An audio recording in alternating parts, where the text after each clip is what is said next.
Gayi anyweredde obutwa ku live obucupa bubiri n'afiirawo ku live. Abantu nno nga bagamba waliyongeddemu n'amazzi ne bwanguwa okudduka, like ne bwanguwa okudduka okuba omutima Gayi nno wadde abunywa n'asimayiringa nga amaze obunywa n'agenderera mpola nange abantu balina ebizibu evudde ku nsi, abantu balina ebizibu bannange, abantu bakwate bulungi.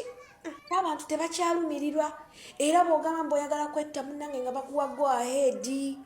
Ng'okyagamba nti olina obulumi, ng'okyagamba nti olina ebizibu, ng'okyagamba nti kino kikususseeko Katonda yakwerabira n'ebisigadde ng'ebyo, at least weeteeke mu ngatto z'abantu abamu. So far incident zaakabeerawo 2 ez'amaanyi ku mukutu ogwa TikTok.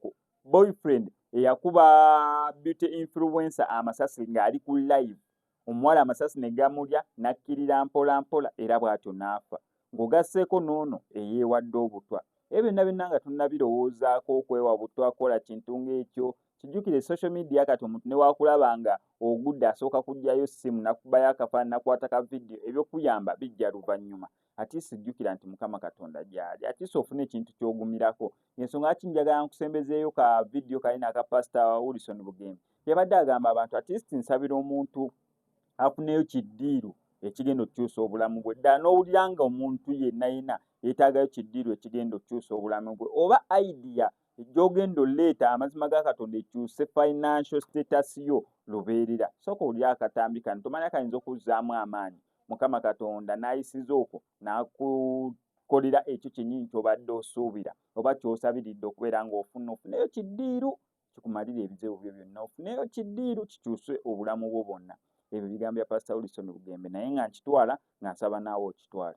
Nkusabirayo deal emu, nkusabirayo client, kusabirayo idea eyinza okyusa your entire financial status. I pray for one idea or one deal that can change your entire financial life. By faith, may you see favor before kings. May you see favor before CEOs. God can do for you one deal and you'll never be a beggar again.